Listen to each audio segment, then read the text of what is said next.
Warangal sub division పరిధిలోని Intezarganj Mattewada police స్టేషన్ల పరిధిలో చైన్ స్నాచింగ్లకు పాల్పడిన ఘటనలో కేసులు నమోదు అయినట్టు పేర్కొన్నారు. కాజీపేట దర్గాకు చెందిన సల్మాన్ అప్రోజులు మద్యం గంజాయికి బానిసలై చైన్ స్నాచింగ్లకు పాల్పడి దొంగిలించిన బంగారాన్ని హైదరాబాద్లో అమ్మేందుకు పాత మిత్రులైన అవినాష్ రఫీలను కలిశారని వెల్లడించారు. విశ్వసనీయమైన సమాచారంతో వారిని అరెస్టు చేసినట్లు తెలిపారు. వారి వద్ద నుంచి పల్సర్ బండి, 2 తులాల బంగారం గొలుసులు స్వాధీనం చేసుకున్నామని అన్నారు. జూలై 30వ తారీఖున ఇంతజార్గంజ్ పిఎస్ లిమిట్స్ వరంగల్ చౌరస్తా దగ్గర ఒక పూజా సామాగ్రి అమ్ముకున్నటువంటి ఒక షాపులో ఒక ఇద్దరు వ్యక్తులు, మరి ఒకతను బండి మీద ఉంటాడు, ఇంకొకతను ఆ షాప్ దగ్గరకు వచ్చి ఆ షాప్ యజమానురాలు బృందవరపు రాజ్యలక్ష్మి గారిని మాయ మాటల్లో పెట్టి ఆమె యొక్క మెడలో నుంచి చైన్ స్నాచింగ్ చేసి పరిగెత్తడం జరుగుతుంది. దీని మీద వెంటనే వాళ్ళు కంప్లైంట్ ఇవ్వడంతో మేము కేసు రిజిస్టర్ చేసి మరి ఇన్వెస్టిగేషన్ స్టార్ట్ చేయడం జరిగింది. దీంట్లో భాగంగా మరి Matwada police station inspector and వాళ్ళ ఎస్ఐ సాంబయ్య, అదేవిధంగా ఇంతజార్గంజ్ ఇన్స్పెక్టర్ శివకుమార్, వాళ్ళ ఎస్ఐ రాజు అండ్ వాళ్ళ స్టాఫ్తోని ఒక జాయింట్గా ఒక టీమును, ఒక స్పెషల్ టీంను మేము ఫామ్ చేయడం జరిగింది. ఆ టీము మరి సేమ్ డే మనకు మటవాడ పిఎస్ లిమిట్స్లో కొత్తవాడలో కూడా సేమ్ చైన్ స్నాచింగ్ అవుతుంది. సో మా జాయింట్ ఆపరేషన్లో 2 పోలీస్ స్టేషన్ల ఆఫీసర్స్ అండ్ స్టాఫ్ జాయింట్ ఆపరేషన్లో మనము లాస్ట్ మంతే మటవాడ పోలీస్ స్టేషన్ పరిధిలో అయినటువంటి చైన్ స్నాచర్స్ని ఇద్దరిని పట్టుకొని వాళ్ళ దగ్గర ఉన్నటువంటి ప్రాపర్టీని రికవర్ చేసి రిమాండ్ పంపడం జరిగింది. సో ఈరోజు ఇంతజార్గంజ్ పోలీస్ స్టేషన్ పరిధిలో అయినటువంటి అఫెన్స్ను మరి మేము డిటెక్ట్ చేయడం జరిగింది.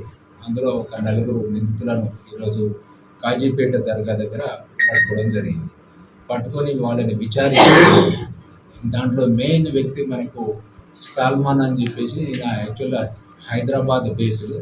వీళ్ళ పేరెంట్స్ చాలా 10 years బ్యాక్ సుమారు చనిపోతారు. చనిపోయిన తర్వాత దర్గా, కాజీపేట దర్గాలోని హుజూర్ పాషా గారి ఫామ్లో ఇతను ఈ గుర్రాలు శుభ్రం చేసుకుంటూ కొంతకాలం నుండి ఉండేవాడు. చెందినటువంటి అవినాష్ అలియాస్ లక్కీ అనే అతను ఇతన్ని పరిచయం అవుతాడు. వీళ్ళిద్దరు కలిసి మరి బాగా అప్పటికే వీళ్ళు రకరకాల చెడు వ్యసనాల బారిన పడి మరి డబ్బులు అవసరానికి లేక డబ్బులు ఎట్లయినా సంపాదించాలి సులువుగా అనేటువంటి ఉద్దేశంతో మరి చైన్ స్నాచింగ్ చేద్దామని చెప్పేసి వాళ్ళు ఒక ప్లాన్ చేస్తారు. ఆ ప్లాన్లో భాగంగానే 30వ తారీఖున మన ఇంతజార్గంజ్ పిఎస్ లిమిట్స్లోని వరంగల్ చౌరస్తాకు వచ్చి మరి అగరబత్తులు, పూజా సామాగ్రి అమ్ముకునేటువంటి వారి షాపుకు వెళ్ళి లక్కీ ఏమో మరి బైక్ మీద కొంత దూరంలో ఉంటాడు. మరి సల్మాన్ ఆ షాప్కి వచ్చేసి యజమానురాలు రాజ్యలక్ష్మి గారి మెడలో నుంచి చైన్ని స్నాచ్ చేసుకొని దించుకొని బండి మీద వీళ్ళు ఎస్కేప్ అవుతారు. సో వీళ్ళు ఎస్కేప్ అయిన తర్వాత వీళ్ళిద్దరు కలిసి ఈ చైన్ని అమ్మాలి అని చెప్పేసి హైదరాబాద్లో ఉన్నటువంటి వీళ్ళ ఫ్రెండ్స్ అఫ్రోజ్ దగ్గరికి వెళ్తారు. అఫ్రోజ్ అండ్ రఫీ, వీళ్ళు ఇద్దరికి కూడా ఈ చైన్ అమ్మిస్తే మరి మీరు కూడా దాంట్లో షేర్ ఇస్తామని చెప్పేసి వాళ్ళు కూడా చెప్పడంతో వీళ్ళు 4 కలిసి వేరే ఒక దగ్గర ఇది చైన్ అమ్మడానికి ప్రయత్నం చేస్తారు. సో హైదరాబాద్లో వీళ్ళకు అమ్మడానికి వీలు కాలేదు. ఈరోజు మళ్ళీ కాజీపేట ఏరియాకి వచ్చి ఇక్కడ ఏదైనా అమ్మి మళ్ళీ ఏదైనా అఫెన్స్ చేద్దామని చెప్పేసి వస్తే కాజీపేట దగ్గర పక్కా సమాచారంతో ఈ 4 పట్టుకోవడం జరిగింది. వీళ్ళ దగ్గర మనకు ఇంటాక్ట్ ప్రాపర్టీ గొలుసు రికవర్ చేయడం జరిగింది. దాంతోపాటు ఏదైతే బండిని వాళ్ళు యూజ్ చేశారో పల్సర్ బండిని కూడా సీజ్ చేయడం జరిగింది.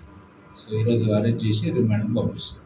వరంగల్ ఏరియాలో ఎవరు ఎట్లాంటి అఫెన్స్ చేసినా కూడా వాళ్ళు తప్పించుకోలేరు అనేటువంటిది దీని ద్వారా మేము చెప్పదలుచుకున్నాం. ప్రికాషన్స్ తీసుకోవడం మంచిది. ఎస్పెషల్లీ లాక్డ్ హౌజెస్ తాళాలు కనపడే విధంగా పెట్టుకోకుండా దాన్ని ఏదైనా కర్టన్స్తోని కవర్ చేసుకుని రాత్రిపూట లేకుంటే లైట్ వేసుకోవడం చాలా మంచిది. వీళ్ళ మీద కేసెస్ ఏం లేదు, ఇప్పుడే జస్ట్ స్టార్టింగ్ స్టేజ్లోనే వీళ్ళను మనం పట్టుకోవడం జరిగింది.